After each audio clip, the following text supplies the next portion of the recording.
They feel it before they admit it. Not in their logic, inside the part of them that still knows when it's being hunted. The atmosphere around you has shifted into something clean and cold. You're not shouting, not begging, not performing. You're simply moving with a calm that refuses to be negotiated. And that calm is making their demons sweat. Because nothing terrifies a manipulator like a target who stopped reacting on schedule. Their whole game was built on one sacred assumption. You would keep playing defense. They could jab, gossip, provoke, disrespect you, then watch you scramble to explain yourself like you were the one on trial. They loved the old you, who tried to be understood by people committed to misunderstanding. They loved the old you, who brought receipts to a rigged court, who wasted energy trying to make unfair people feel fair. But something in you got quiet in a different way. Not shut down, calibrated. You stopped chasing closure. You stopped arguing with the story they rehearsed about you. You stopped giving them your nervous system like a controller. And the moment you did, their strategy started collapsing. Now they don't know which version of you is walking into the room, because the version that used to explain itself is gone. Watch how they behave when they lose the ability to manage you. They escalate. They send the random message. They like the old post. They ask mutuals questions that sound casual but smell like surveillance. They stage coincidences. They float bait. Then pretend it wasn't bait, hoping you'll bite so they can say, "See? You're the problem." When control is their oxygen, your independence feels like suffocation. And here's the cruel joke. You're not attacking them. You're just not available for their tactics anymore. Demons don't fear aggression. Demons fear clarity. Demons fear discipline. Demons fear someone who recognizes the pattern and refuses the dance. You're not trying to win arguments. You're trying to end the cycle. That's why their internal chaos leaks through their smiles. They used to read you like a manual. They knew what tone would make you doubt yourself, what rumor would make you defend your name, what compliment would soften you into giving access, what insult would make you chase validation. They studied you the way desperate people study a lock they plan to pick. And for a while, it worked, because you were human. You wanted peace. You wanted fairness. You wanted the benefit of the doubt to be real. Then you learned the difference between confusion and strategy. Some people don't misunderstand. They engineer. They don't want clarity. They want leverage. They don't want resolution. They want reactions. They don't want you healed. They want you manageable. So you stopped donating explanations to people who treat your words like weapons. You stopped negotiating with disrespect. You stopped translating your boundaries into language that feels comfortable to the person violating them. Now their masks slip in tiny ways. They talk too fast, like speed can replace substance. They smile too hard, like teeth can hide panic. They act unbothered while keeping receipts like a detective who suspects they're about to be exposed. They paint you as the villain because villains are useful. If they can make your confidence look dangerous, they can avoid looking at their own emptiness. If they can call you cold, they don't have to admit they depended on your warmth. And that's when the showdown starts approaching. Not the dramatic movie kind, but the real one, the quiet one, the kind that happens inside them when they realize you're not coming back to who you used to be. First they do denial. They call your evolution a phase. They tell themselves you'll soften, you'll miss them, you'll need their approval again. They wait. And while they wait, you keep building. You keep choosing yourself. You keep stacking small, boring wins that turn into permanent upgrades. The longer you keep moving, the more their denial erots into panic. Then comes projection. They accuse you of everything they're doing. They call you manipulative while trying to manipulate your reputation. They call you toxic while dripping poison into conversations. They call you obsessed while monitoring your progress like it's a job. They call you changed like it's a crime. Of course you changed. Change is what happens when you stop accepting crumbs from people who eat off your plate. When the old buttons don't work, they go for the last desperate move. They try to rewrite your identity. They bring up your past, your old reactions, your worst moments, the version of you that existed before you learned restraint. They freeze you in an old snapshot and point at it like evidence.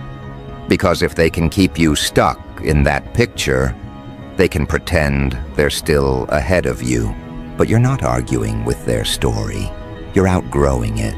You're becoming too consistent to smear, too disciplined to bait, too focused to chase approval. Your silence isn't weakness, it's strategy. Your distance isn't pettiness, it's self-respect. And your calm is the most brutal thing you can do to a person who survives on your chaos. Calm is evidence. Calm is a verdict. Calm says, without words, you do not matter enough to disturb my peace. That sentence lands inside them like a brick, so their demons start sweating psychologically. Insecurity starts pacing. Envy starts rehearsing speeches. The need to be the main character starts throwing tantrums in private. The demon of control starts calling emergency meetings at 2:47 a.m., drafting messages, deleting messages, refreshing pages, trying to find a lever that still moves you. Because if they can't move you, they have to face the truth. Their power was your permission. And that's where the checkmate begins. Not with a loud attack. With boring discipline. Checkmate is you not picking up. Checkmate is you not explaining. Checkmate is you not defending your name to people who are never committed to your truth. Checkmate is you not stepping into rooms where your spirit has to shrink. Checkmate is you choosing your future so consistently that their narrative can't keep up with your reality. Watch how they react to boring checkmate. They act like you switched up. They act like you're punishing them.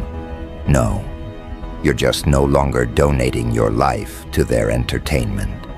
You're no longer volunteering as the emotional punching bag in their little circus. They feel the unavoidable showdown approaching because the only thing left for them is truth. They can't distract you. They can't confuse you. They can't guilt you back into your old role. They can't charm you into shrinking. So what's left?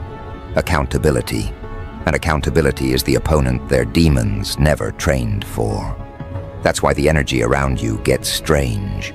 You see micro-reactions, the way they scan your face to check if they still have access, the way compliments start sounding like negotiation, the way "I'm proud of you" starts sounding like "please don't leave me behind," the way their jokes get sharper when you're winning, because sarcasm is the only blade weak hands can hold. And you don't have to do anything. You keep being consistent.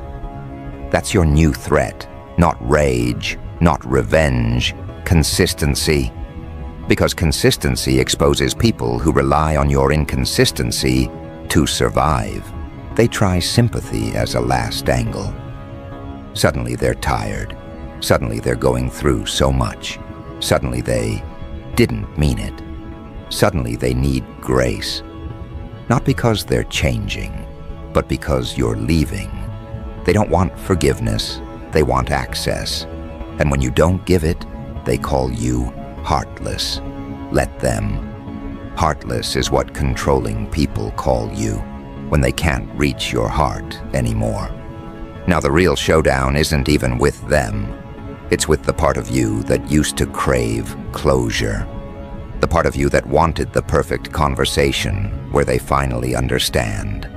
That part will try to drag you back into the ring, because closure feels like justice. But justice isn't always a conversation. Sometimes justice is distance. Sometimes justice is never giving them a final scene. So you learn to live without their confession. You let them keep their story while you keep your life. You stop trying to win their understanding and start winning your days. And the darker irony is this: the more stable you become, the more unstable they get. Your peace triggers their chaos. Your boundaries trigger their desperation, because their game was timing and pressure, making you react first so they could blame you for reacting, provoking you into being messy so they could call you unstable, moving the goalposts and watching you chase them like a dog chasing a laser pointer. But you stopped chasing. You started watching. You started seeing who benefits when you shrink, who panics when you grow. You started protecting your energy like it's currency. You stopped giving them front row seats to your process. You moved quieter and cleaner, and you let outcomes speak in a language they can't interrupt. That's how you corner them in their own game. You remove yourself from every trap. You refuse to stand in the spot where they keep placing the knife. You recognize that some battles are won by not entering the arena at all. Without your participation, their power is imaginary. So they gather people like shields. They build little courtrooms where you're guilty by default. They try to make you defend yourself against a story that keeps changing. And you know what? Let them build it. Because you're not showing up. You're not showing up to defend yourself against people who already chose not to see you. You're not showing up to explain boundaries to people who hear no as an insult.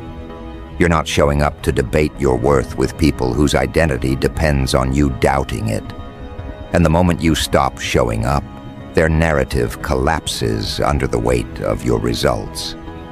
They can't control you with stories when your life keeps contradicting them. Now the showdown feels unavoidable because for them, it is. They're not chasing you. They're chasing the version of you they could manage. They're chasing the reaction they used to get. And the more they chase, the more they reveal how small the whole thing always was. This is where you become dangerous in the cleanest way. You stop treating their behavior as personal and start treating it as predictable. You stop being offended and start being strategic. You stop hoping and start choosing. And your choices tighten the checkmate. You choose who gets access. You choose where your attention goes. You choose your peace over their approval. You choose to build a life that doesn't require their permission. You choose to become the kind of person their demons can't manipulate, because your identity isn't for sale. So let them feel the heat. Let their demons sweat. Let them sense the board closing in, move by move, day by day, boundary by boundary. The real win isn't watching them panic. The real win is watching you become someone who doesn't need their panic to prove anything. And if you're wondering what happens next, here's what they don't anticipate. When desperate players see the end coming, they don't bow out gracefully. They make one reckless move, one loud move, one last-ditch move that exposes everything they've been hiding. And that's exactly where this is headed. Because right before checkmate, the losing side always tries to flip the table and call it strategy. They don't accept endings. They don't respect boundaries. They don't exit with dignity. They don't say, okay, I lost. They say, let me do something so chaotic you'll forget I'm losing. And the best part? They do it on instinct. They don't even realize they're confessing. So the reckless move shows up wearing a disguise. It arrives as concern. It arrives as nostalgia. It arrives as a joke. It arrives as a "hey, stranger." It arrives as a sudden compliment from someone who used to starve you of basic respect. It arrives as a mutual friend randomly asking how you've been. It arrives as a coincidence that smells like planning. And you can feel it immediately, can't you? That tiny vibration in the air. That subtle shift where your nervous system goes, "This isn't connection, this is reconnaissance." Because when people lose control of you, they don't suddenly develop genuine curiosity. They develop a mission. Here's what they're hoping for. One emotional reaction, one messy paragraph, one defensive tone, one "why would you do that to me?" One moment where you step back onto their stage and give them something they can edit, screenshot, misquote, and perform like evidence. They don't need truth. They need content. They need a clip. They need a moment they can replay to others and say, "See, this is who they really are." But you don't give them a scene, because you finally understand the secret. The trap isn't the message. The trap is the role they're offering you inside the message. The role of the explainer, the role of the fixer, the role of the one who proves their goodness by tolerating disrespect. They want to pull you back into that costume, because in that costume, you're manageable. And that's why their demons sweat when you stay calm. Because calm means you can see the strings. So the first reckless move is usually a test. Something small, something plausibly deniable, something that gives them two exits. If you react, they say you're unstable. If you don't, they say you're cold. They call it checking in, but it's really checking if the old buttons still work. They toss a pebble at your window and listen for movement. And you, this upgraded version of you, doesn't move. You watch them try to manufacture a reaction like a desperate magician, performing the same trick to an audience that already saw The Wire. You watch them repeat the pattern: bait, guilt, charm, insult, confusion, sympathy. It's the same playlist, just remixed for whatever version of you they think you still are. But you're not that version. You're the version that sees through their tactics so clearly, it almost feels unfair. Almost. Except it's not unfair. It's just what happens when you stop being emotionally available to people who treat your emotions like a remote control. And now the energy changes, because when the small test fails, they escalate. They send the accidental message meant for someone else. The one that just happens to mention your name. The one that just happens to hint at drama. The one that just happens to look like a mistake but reads like a stage direction. Oops, wrong person, LOL. Yeah, totally. And I'm the CEO of innocence. They do it because they want you to respond. They want you to ask questions. They want you to lean in. Curiosity is how they reopen the door. Confusion is how they enter. They don't need you to trust them. They just need you to engage. But you don't, because you've learned something brutal. The people who play mind games don't fear confrontation. They fear indifference. They can spin anger into a narrative. They can twist sadness into a weakness. They can weaponize your explanations. But indifference? Indifference gives them nothing to hold. So they start doing the one thing that always happens when control breaks. They recruit an audience. You'll notice it. Suddenly other people are involved. People who weren't there. People who don't have context. People who just want peace. People who don't want to pick sides, while somehow always repeating their side. They send flying monkeys with smiles and soft voices, like, "Hey, I don't know what happened, but..." but they do know what happened. They know exactly what happened. They're just being paid in attention to pretend they don't. And your old self would have explained. Your old self would have tried to clarify. Your old self would have written a dissertation titled, "Why I'm Not the Villain in Your Group Chat." Your old self would have fought for fairness in a room that profits off distortion. But your new self doesn't debate in bad faith courtrooms. You don't argue with people who get their information from someone committed to misunderstanding you. You don't perform innocence for a jury that was bribed with gossip. You don't chase approval from people who need you to be wrong so they can feel right. So you do something that feels almost illegal in today's world. You let them think what they want. You let them build theories. You let them tell stories. You let them pace. You let them spiral. And that's when the panic becomes visible. Because if you're not defending yourself, they can't read your position. If you're not responding, they can't measure your weakness. If you're not reacting, they can't time their next move. Your silence becomes a fog they can't map. That fog is terrifying to demons. Demons don't fear your anger. Demons fear your self-control. They fear the fact you're not emotionally available for extraction. They fear the fact you're not easy anymore. So the next reckless move is the apology. Not a real apology, a performance apology. An apology with loopholes, an apology with conditions, an apology that starts with if or ends with but. An apology that somehow contains more blame than accountability.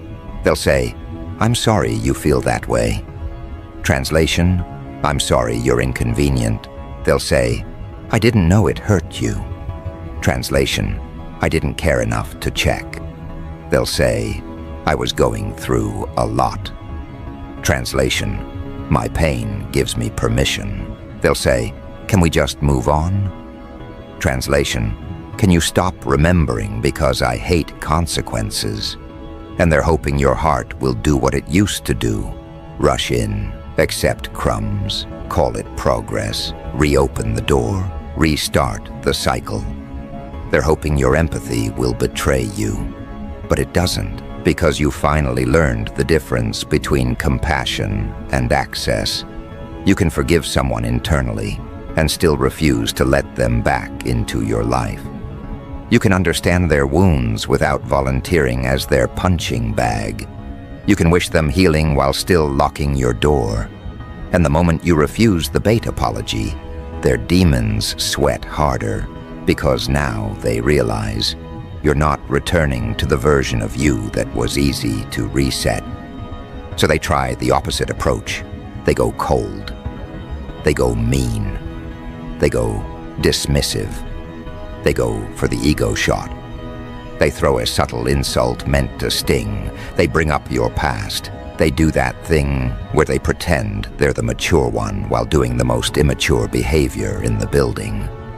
They act like you're too much, because calling you too much is easier than admitting they were too little. And you watch it like you're watching a predictable movie. You recognize the strategy. If love doesn't pull you back, shame will. If apology doesn't reopen the door, provocation will. If softness doesn't work, cruelty will. Because their demons only know two tools: seduce or attack. But you're not seduced, and you're not attacked. You're calibrated. Here's the part nobody tells you. Once you stop reacting, the manipulator begins reacting to you. They become the emotional one. They become the frantic one. They become the inconsistent one. They start telling on themselves. They'll post indirectly. They'll talk louder around mutual spaces. They'll perform happiness like it's a threat. They'll say your name in rooms you're not in. Like chanting, it will summon your attention. They'll obsess over your energy, your attitude, your change. Because they need a reason for your boundaries that doesn't involve their behavior. and you'll notice something darkly funny.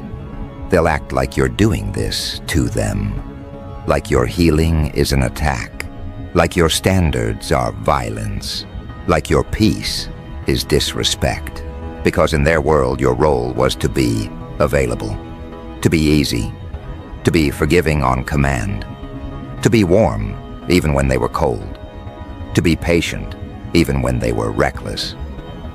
Your boundaries are a betrayal of the contract they wrote in their head. So they start feeling cornered, not because you're threatening them, but because their usual exits are closing. Their lies don't land the same. Their smear campaign can't keep up with your consistency. Their "I'm the victim" storyline gets weak when you're not chasing them. And here comes the part that makes the showdown unavoidable. They can't control you privately anymore, so they try to control you publicly. This is when they start planting narratives, small ones at first. They've been acting weird. They're different now. They think they're better than everyone. They're cold. They're arrogant. They're fake. Classic vocabulary. It's always the same language used to punish someone who refuses access. They do it to protect their ego. Yes, but also to test the environment. They want to see who will echo it, who will support them, who will join the crowd. They're building a social cage around you, hoping you'll panic and shrink yourself back down just to escape the pressure. But you don't shrink, and that's when your checkmate starts tightening in ways they can't even understand. Because you're not trying to win popularity contests. You're trying to win your life back. You stop feeding the rumor mill by starving it. You stop rewarding disrespect by removing your presence. You stop explaining yourself to people who only listen so they can reply. And now, the board is closing. Because the more they escalate, the more they expose themselves. Their concern becomes obsession. Their curiosity becomes surveillance. Their boundaries become control attempts. Their peacekeeping becomes manipulation. And the most humiliating part for them? You're not even fighting. You're just not available. That's why they feel the showdown approaching. Because at some point, when someone keeps pushing and pushing and pushing, the only thing left is a consequence. Not a conversation, not a warning. A consequence. And you, this version of you, does consequences differently. You don't threaten. You don't announce. You don't scream about what you're going to do. You don't give them a preview. You just change the rules of access, quietly, cleanly, permanently. Now let's talk about the psychological chokehold you've accidentally created. When a manipulator loses you, they don't just lose a person. They lose a mirror. They lose a stage. They lose a role that made them feel powerful.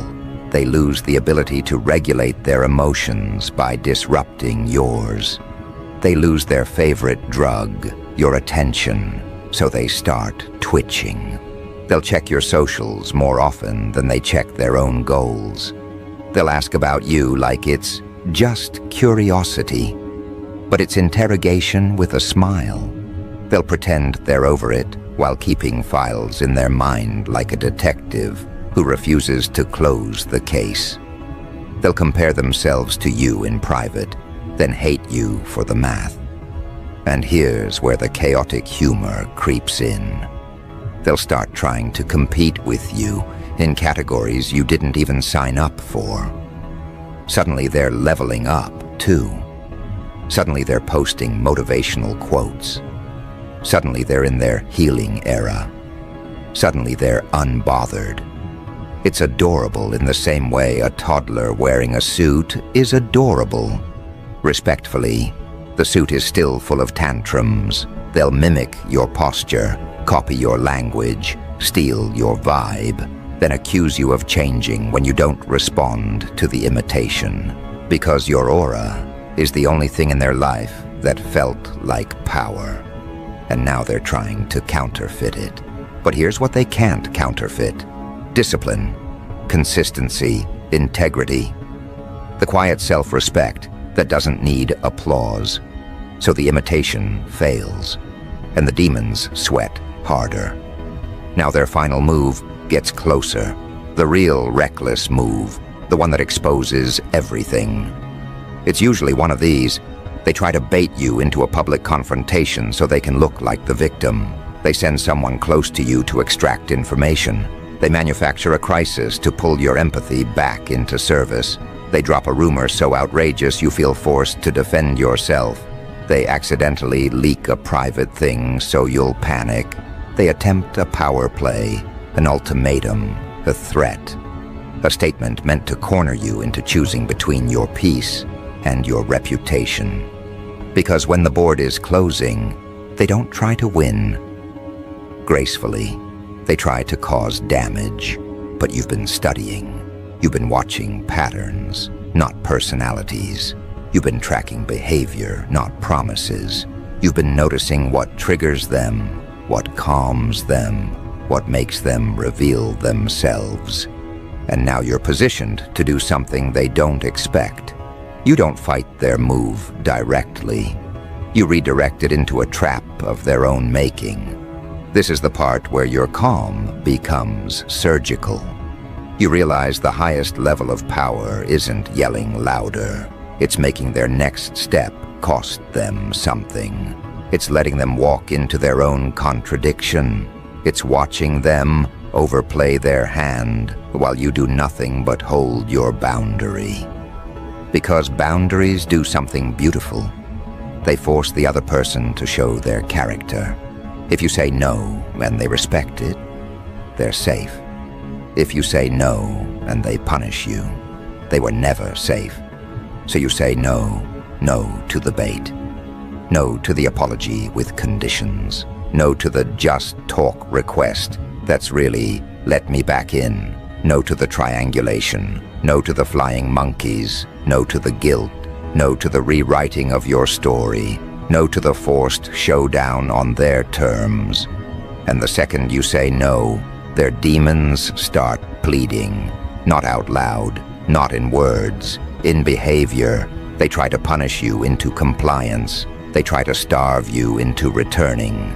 They try to shame you into being small again. They try to teach you a lesson for having self-respect. But you don't learn that lesson anymore. You learned a different one. People who love you don't need you to be smaller to feel bigger. People who respect you don't ask for access while disrespecting your boundaries. People who are healthy don't panic when you grow. So what happens as the showdown approaches? You become boringly unstoppable. You stop checking for their reactions. You stop caring about their private opinions. You stop moving based on their mood. You stop letting their projections define your identity. And that's the quiet checkmate. You become unhookable. This is why they feel cornered in their own game. Because their game requires hooks. Their game requires you to care. Their game requires you to chase. Their game requires you to explain. Their game requires you to doubt yourself. But you've removed the hooks.